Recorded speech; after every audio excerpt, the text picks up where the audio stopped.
What up, everybody? It's me, Bitchy, here back. Give you another episode of the Duro Bitchy Podcast.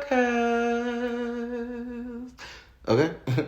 Child, here just to shoot the shit with y'all. Like I said, the new podcasting format. More, tongue is big. Had to flick it a little bit and get my tongue together. Sorry about that. The new format of the podcast is no longer talking about celebrity gossip. I don't have time to talk about Portia fucking somebody's man.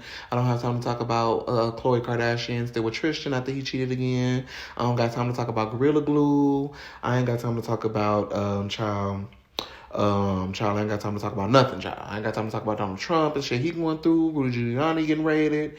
I want to talk about me, shit. So, child. And then another thing is that I want my stories and my instances and my recovery and my child rising from the ashes like a phoenix. I want those stories to be, bitch, my testimony that hopefully helps somebody else. I know there's a lot of people out there dealing with depression who are like, bitch, I want to end my life. I don't see anything good happening or coming to me. And they might listen to one of my podcasts and be like, damn, that bitch was going to kill himself 7 years ago. And 7 years later, he's still alive, still going, still trucking, moved to LA, built a whole new life, moved into a whole new tax bracket, making money, getting to the money, everybody mad type shit. Beyonce homecoming.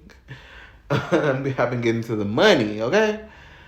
So I just want my story to be a testimony to somebody else.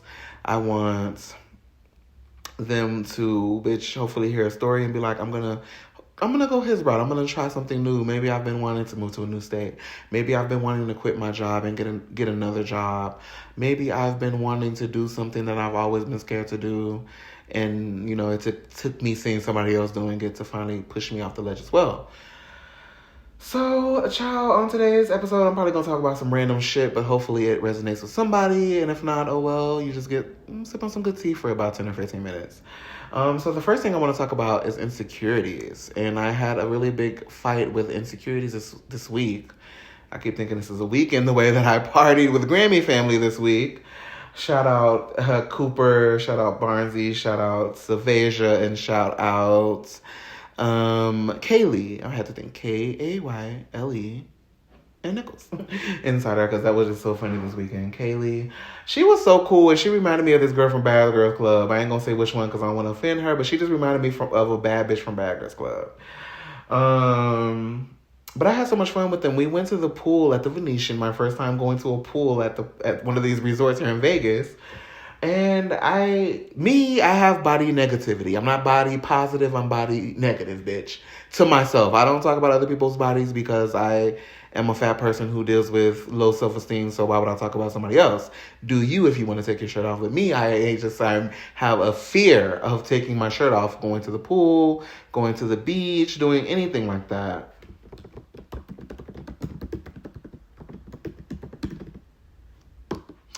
Sorry, I had to type something, but I just have a very, it's literally a fear. Like if you just know what a panic attack, anxiety feels like, that is what I get when I think about taking my shirt off and somebody else seeing my body.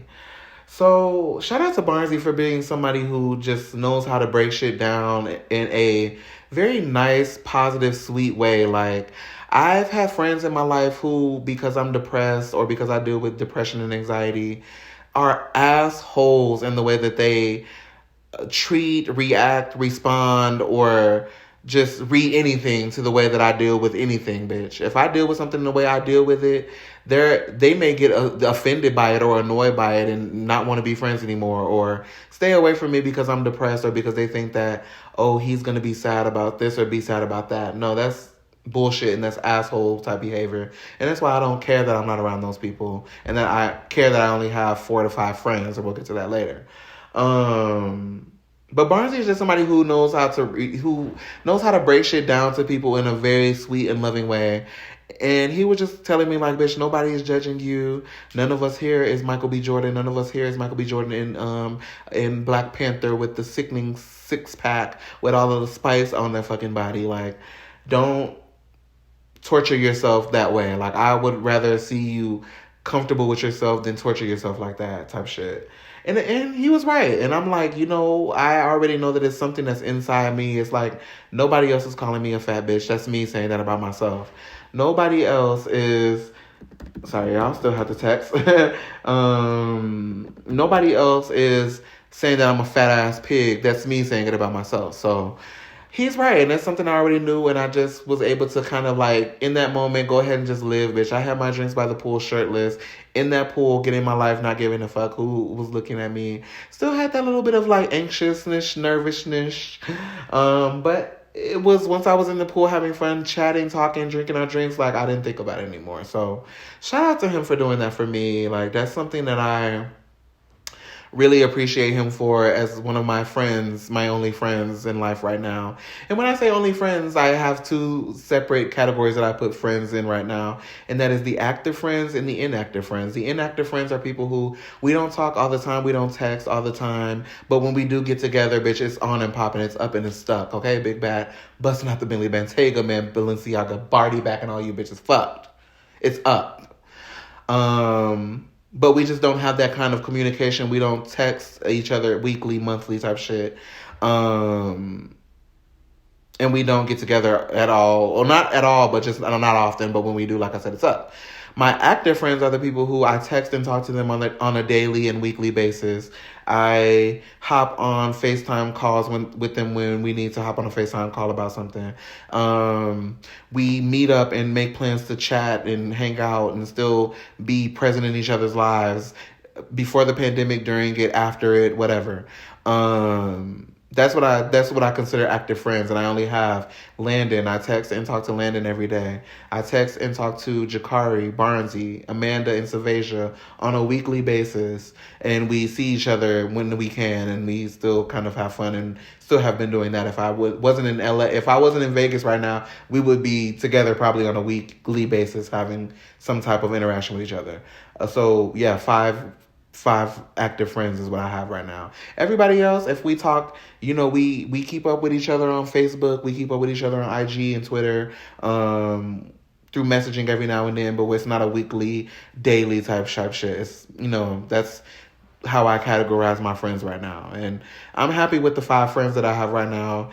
Do I want more? Do I want to hang out and see more of my friends? Yeah. I have this insecurity where I feel like, if I called you or if I hit you up, I would be bothering you. And I need to stop doing that, because I'm sure some of the people who I know in my life want to hear from me, want to hang out.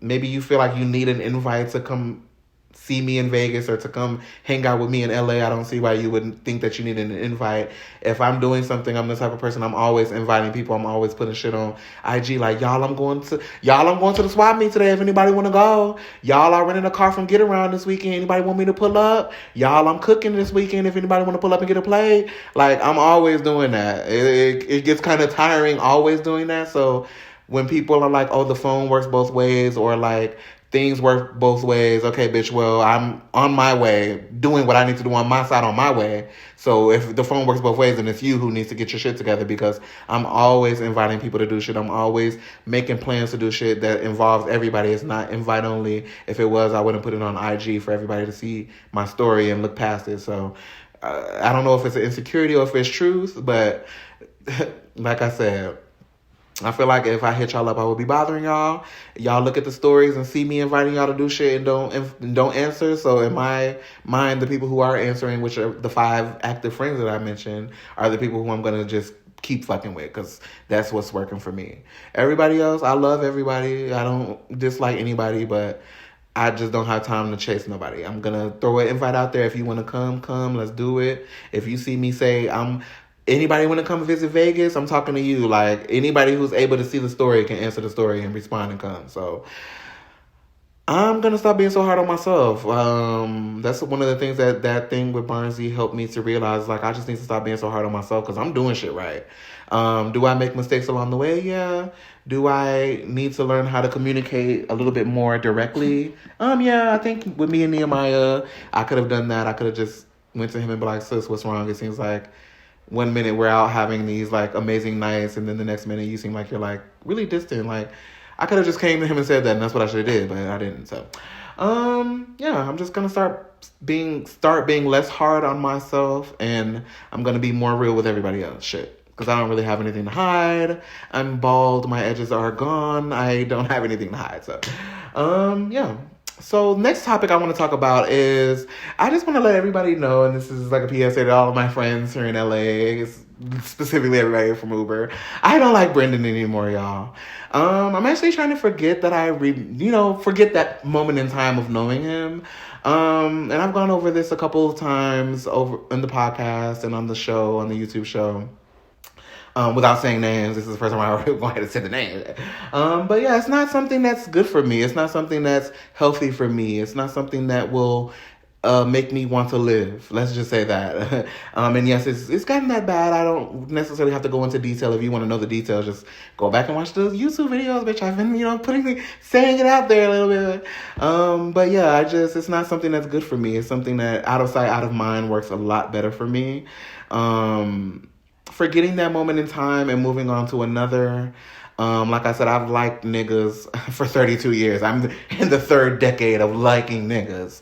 And the one constant with all of those niggas is that if I can't have them, if it doesn't work out, we date, or it doesn't, it gets to a point where we do some shit, or we date, or if there's no chance at all, I'm able to get over it. I'm able to accept it and swallow it like I swallow, my double cheeseburgers and my food and my juice and my water every day. I'm able to swallow it and digest it and move on.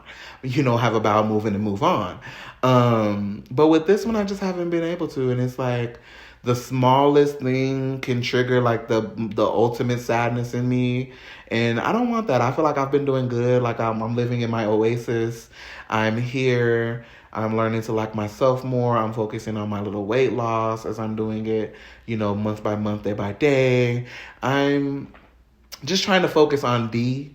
So yeah, like I have all my friends, this is just a running joke between all of my friends, like, oh, your ex hit me up, or oh, I saw your ex the other day, or how your best friend, or oh, how your bae doing. Like all of my old friends do. It's like a joke, a teasing joke. So I don't like him anymore, y'all. When it comes to DB, forget that I knew him. Forget that you even knew that I liked him. That should have been something I kept to myself in the first place. Liquor and DB and weed and DB and just speaking my mind sometimes is mixed. So let's just all forget about that. As of right now, the only person that that Daryl likes, wants, loves, wishes he could fuck is me. I want to love myself. I'm focusing on doing that. And I do. I love myself. I love my own company. And so I'm like, I've gotten over that point of being lonely. Like I would love a boyfriend eventually, just to, share some of these experiences. I'm having fun by myself, but I would love to share the experiences with somebody else. But I'm not thirsty for it. I'm just learning to love myself. I want to be madly in love. I like myself. I want to be madly in love. So, yeah, y'all don't got to bring him up to me. Y'all don't even, if you see him, shit. I don't give a fuck. Yeah, just forget about that. Forget about that moment in time, okay? Last but not least, what do I want to talk about to end the show off? That might be it, y'all. I don't want to go too long. I just wanted to recap my little insecurity thing. Just shout out Barnsley for just being that.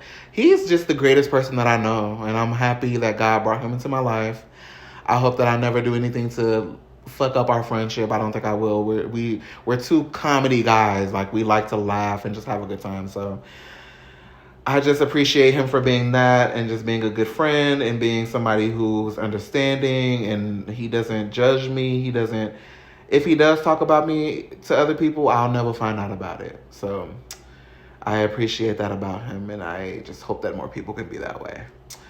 And I know that if he had an issue with me, he would sit me down, just like when Jakari sat me down because Tiffany New York Pollard decided to go read into some tweets that had nothing to do with her ass and almost start some shit up. But Jakari, he approached me like a real nigga. He sat me down and asked me directly, and we talked about it. So I know that Barnsley's the same way. If he ever has an issue with me, he's going to, Daryl, this, and this. We're going to talk it out and probably smoke a joint, smoke a jeter, and keep it moving.